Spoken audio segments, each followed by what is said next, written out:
Sejam bem-vindos a mais uma aula aqui do nosso prescricionário. Vamos continuar discutindo sobre as drogas de uso diário no pronto-socorro. E nós hoje vamos falar de uma droga que você com certeza vai precisar usar se a gente falar de um paciente com uma pneumonia broncoaspirativa, de uma necessidade de tratamento de gram-positivo, de anaeróbio, uma celulite, por exemplo, o paciente vai precisar ficar internado. Hoje nós vamos falar sobre a clindamicina. Hoje eu vou explicar para vocês como fazer uso dela, qual a posologia, como ela funciona e alguns segredos e no que ficar atento, porque ela pode acabar piorando a situação do seu paciente se você fizer da forma errada. Então, vamos aprender a dominar a clindamicina? Não sei se vocês já chegaram a ver alguma vez um frasquinho de clindamicina. Eu trouxe aqui um exemplo para vocês. De forma geral, é um frasco bastante semelhante a esse, tá? Se você trabalha em UBS, em UPA, é uma substância, é uma medicação que pode chegar a ter à sua disposição porque ela é bastante acessível e já tem hoje em dia já a sua formulação genérica. Inicialmente ela era conhecida como Dalacin na marca, mas hoje ela já é amplamente utilizada porque já foi perdida a sua patente. Então ela vai vir muitas vezes no frasquinho ampola, muitas vezes nessa concentração de 600 mg por 4 ml, e é uma medicação que ela pode trazer alguns riscos para o seu paciente. Então a gente vai aprender direitinho como usar essa medicação hoje. Vamos focar especialmente no uso intravenoso dela, tá bom? Falar um pouquinho sobre o intramuscular, mas especialmente sobre o intravenoso. Como que essa droga funciona, como que esse antibiótico funciona. A gente está falando de uma medicação que age especialmente inibindo a produção de proteínas bacterianas, se ligando lá naquela subunidade 50S da bactéria, do ribossomo da bactéria. Não vou me aprofundar muito mais do que isso, porque não tem necessidade, mas saibam que ela age dessa forma e ela tem ação mais bacteriostática, não é tanto bactericida. Se for uma dose bastante alta, pode chegar a ter ação bactericida, mas é especialmente uma função bacteriostática. E em algumas situações, ao combater alguns determinados tipos de bactérias, como o Streptopiógenes ou Staphylo aureus, ela pode também ter, além desse efeito bacteriostático, ter um efeito antitoxina, inibir a produção de toxina pela bactéria. Então isso é bastante interessante, talvez de usar em situações como o síndrome de choque tóxico que pode acontecer com o Staphylo aureus, tá bom? Então esse é um efeito bônus dela, mas o principal com certeza é essa função bacteriostática, essa função antimicrobiana que ela traz, se ligando sobre a subunidade 50S do ribossomo bacteriano. E contra quem ela atua? Como eu falei com vocês lá no começo do vídeo, ela tem ação sobre gram-positivo, certo? Isso aqui é amplamente conhecido, clindamicina, gram-positivo e anaeróbios. Ou seja, aquelas bactérias que não precisam de oxigênio no seu metabolismo, que conseguem viver, que conseguem fazer todo o seu metabolismo sem oxigênio, certo? Então é uma grande arma para a gente usar em situações como, por exemplo, que eu falei com vocês, de infecções de pele, que são mais comumente causadas por gram-positivos, como, por exemplo, o Staphylo aureus. É uma boa opção contra infecções de cocos, como o Staphylo aureus, a gente usar a clindamicina. A gente usar contra Streptopiógenes também. É uma opção muito boa. Contra anaeróbios, infecções, por exemplo, se a gente precisa fazer uma paciente com pneumonia broncoaspirativa, que a gente precisa fazer um pouco de cobertura de anaeróbios que podem viver na nossa boca, a clindamicina, fazer uma combinação de ceftriaxone com clindamicina é uma boa opção nessas situações, tá bom? E é interessante também que essa medicação ela cobre um determinado tipo muito especial, um subgrupo muito especial do Staphylococcus aureus, que são aqueles que a gente chama de MRSA, que são o Staphylo, não sei se vocês já conhecem, o Staphylo aureus resistente à meticilina, tá? É um grupo de Staphylo que é resistente ao antibiótico meticilina, que a gente não tem aqui no Brasil, que a gente tem a oxacilina, mas é o Staphylo MRSA de comunidade, o Community Acquired Staphylo aureus. Então, a clindamicina tem ação sobre esse subtipo do Staphylo aureus. E é um Staphylo aureus que é difícil de matar se você não tem a droga certa. Por exemplo, se você está diante de uma paciente que talvez seja acamada, uma paciente que seja obesa, que seja colonizada já, que tem em casa serviços de saúde, que tenha home care, é uma paciente que é interessante a gente fazer cobertura de bactérias resistentes. Concordam comigo? Se essa paciente aparecer com um abscesso, com um furúnculo, com, por exemplo, uma celulite um pouco mais extensa no membro inferior dela, não tem como já passar simplesmente uma cefalexina.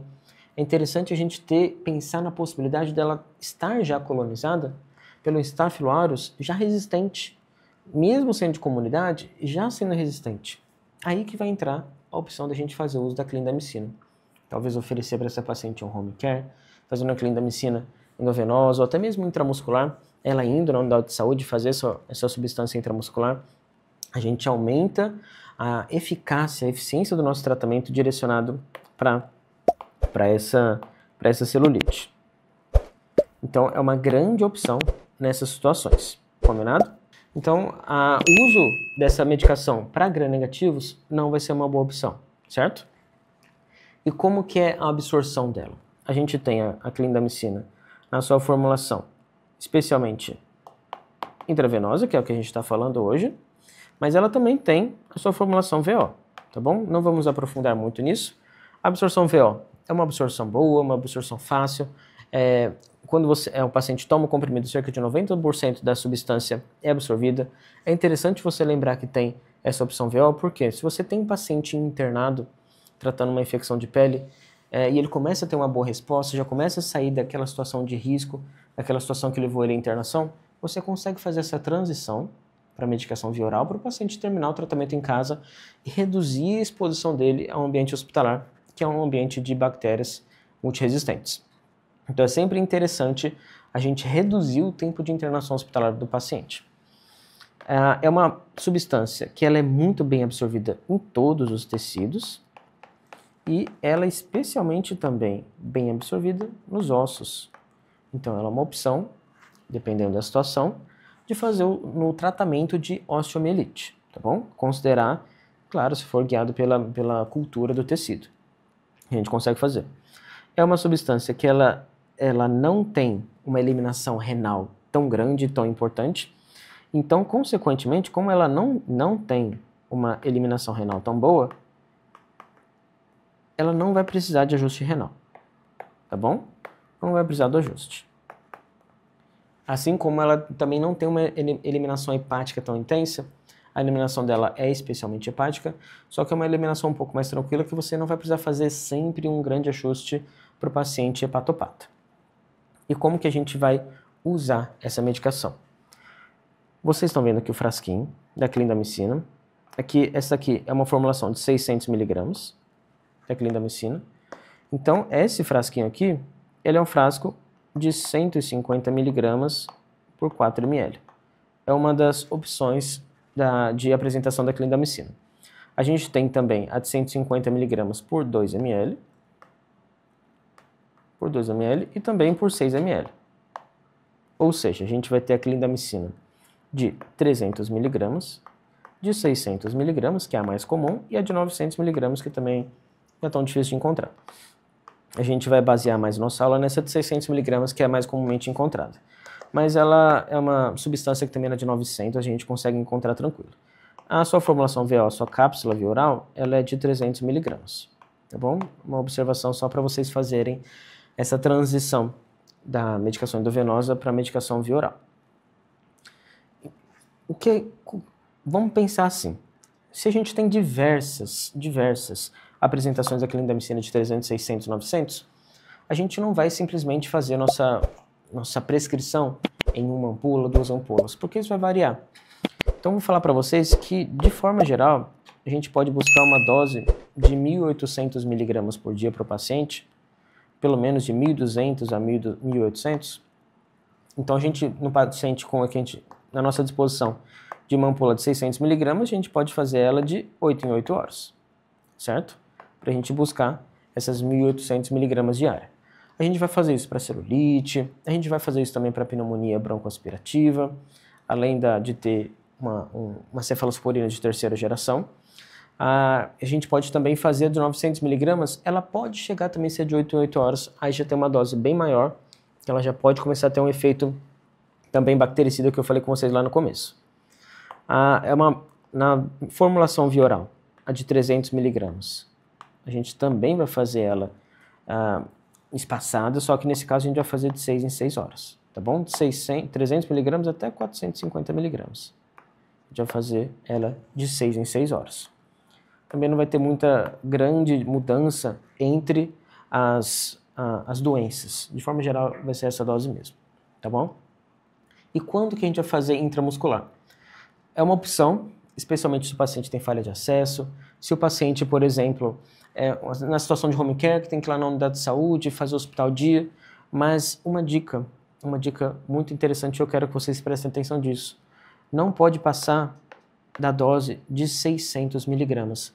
Você não pode fazer no paciente já direto, por exemplo, ampola de 900 miligramas.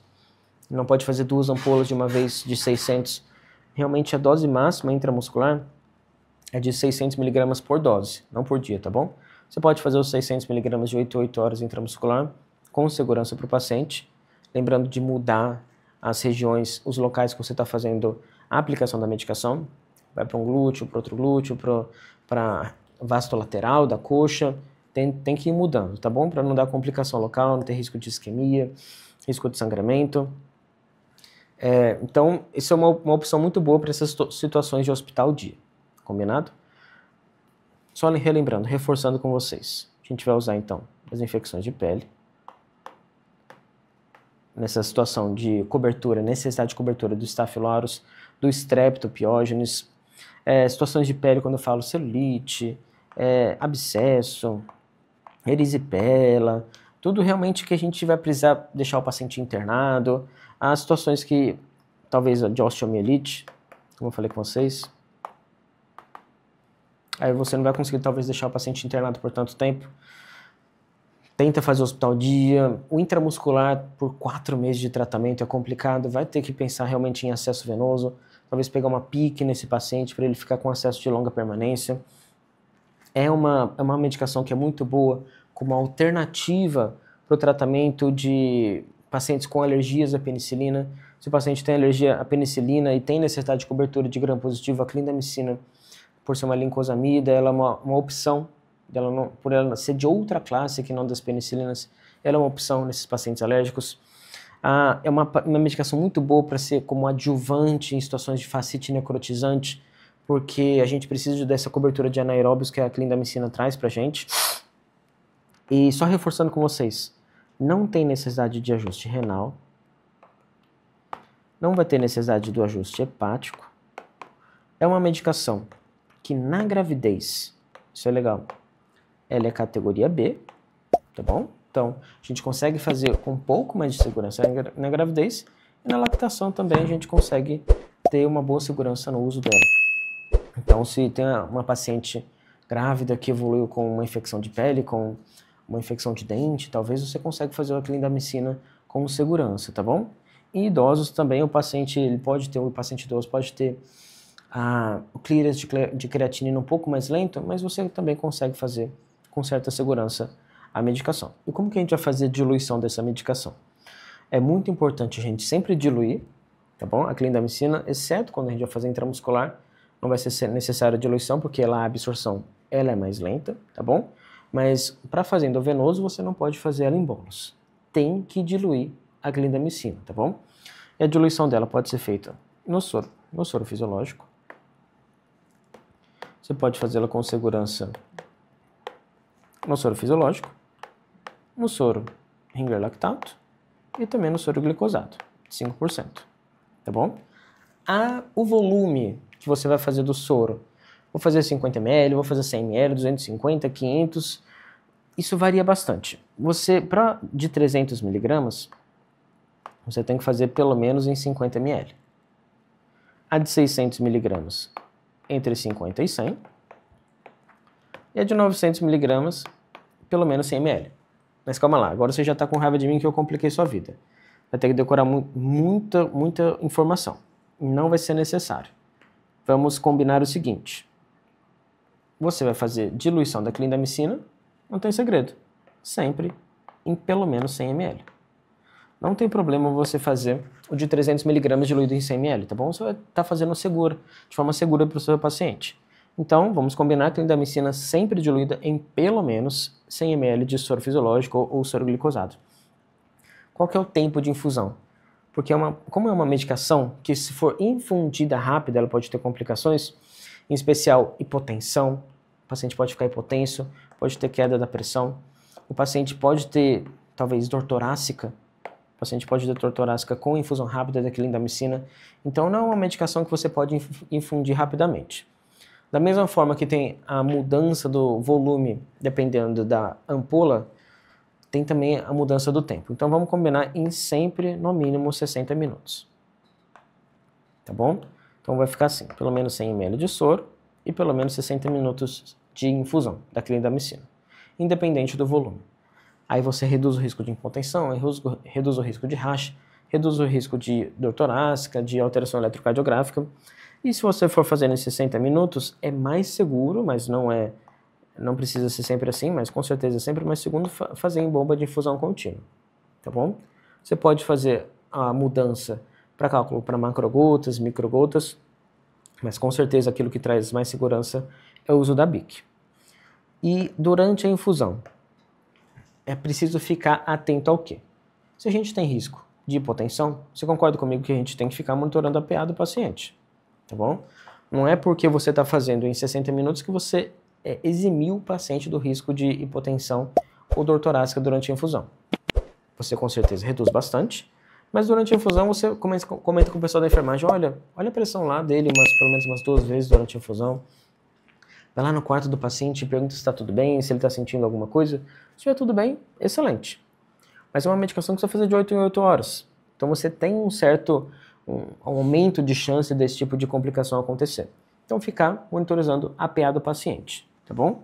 E essa droga em especial, ela tem uma complicação, um risco de complicação, que é evoluir para uma situação que a gente chama de colite pseudomembranosa, causada pelo Clostridium difficile.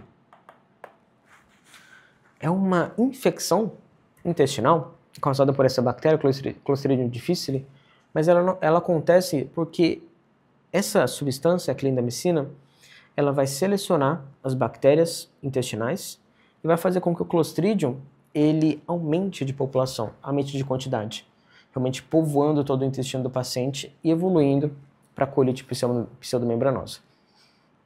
Não vai acontecer imediatamente diante dos seus olhos. É uma situação que talvez aconteça 3 semanas depois, 2 semanas depois, 5 dias depois. Então é importante, quando você estiver diante de, por exemplo, um paciente com uma diarreia crônica, com uma diarreia que o paciente está com presença de sangue, por exemplo, pergunte se ele teve uso de antibióticos recentes e se por algum motivo for em especial a clindamicina. O paciente pode ter sim uma colite pseudomembranosa, tá bom? Então fique atento a isso. Então de efeitos colaterais, novamente, a diarreia, nesse caso pensar na colite pseudomembranosa, tá bom? Não esqueçam disso. A hipotensão, a dor torácica, alterações eletrocardiográficas, isso pode acontecer. Raramente alterações hematológicas, como a neutropenia febril, plaquetopenia, isso é bem mais raro. As alterações de pele, com certeza, são mais comuns do que as alterações hematológicas, como rash cutâneo, por exemplo.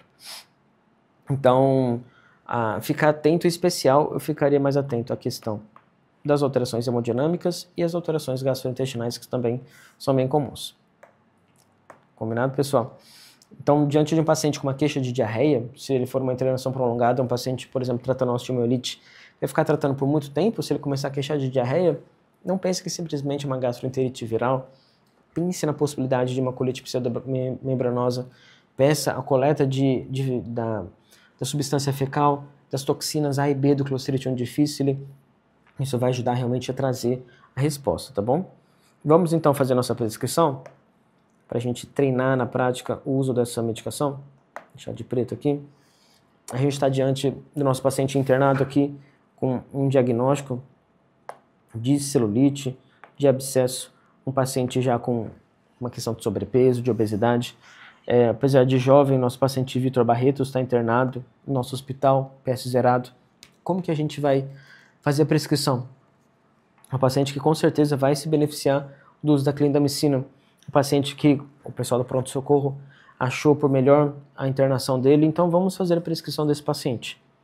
Aqui no nosso hospital a gente tem aquilo que a gente já conhece, que é a clindamicina de 600 mg da ampola. Então vamos fazer a clinda de 600 mg. Eu estou abreviando aqui para caber, tá, pessoal? Mas na prescrição façam direitinho. 600 mg por 4 ml. Então, administrar uma ampola diluída em 100 ml do soro fisiológico, tá bom? Aí, no nosso hospital, a gente tem essa opção de fazer em BIC em 60 minutos. Assim a gente reduz o risco de complicação do nosso paciente Vitor Barretos, certo? E também a gente vai pedir para a enfermagem ficar atento, ficar monitorizando a PA do nosso paciente, ficar de olho, porque o nosso paciente ele pode ter risco de hipotensão, ficar atento à PA, ficar atento à queixa de dor torácica, ficar atento às queixas gastrointestinais do paciente, certo? É uma medicação que a gente consegue trazer bastante amplitude no tratamento do paciente, é uma medicação bastante versátil, a gente consegue fazer tratamento pulmonar, que ela tem uma boa penetração tecidual, conseguimos fazer tratamento ósseo, conseguimos fazer tratamento de pele. Não é uma medicação que tem tão boa penetração em meninges, por exemplo, mesmo em situações de meningite, que a meninge ela fica mais permeável, a clindamicina ainda assim não tem uma boa penetração, tá bom? Então, pessoal, espero que vocês tenham gostado. Manda esse vídeo lá para aquele seu colega que sempre tem dúvida de como prescrever clindamicina, em que situação que eu vou prescrever, qual que é a dose que eu vou fazer, quais são os riscos que eu vou ter para o meu paciente, e deixa aqui embaixo nos comentários qual que é o próximo antibiótico, qual que é a próxima substância que você quer que a gente converse, tá bom?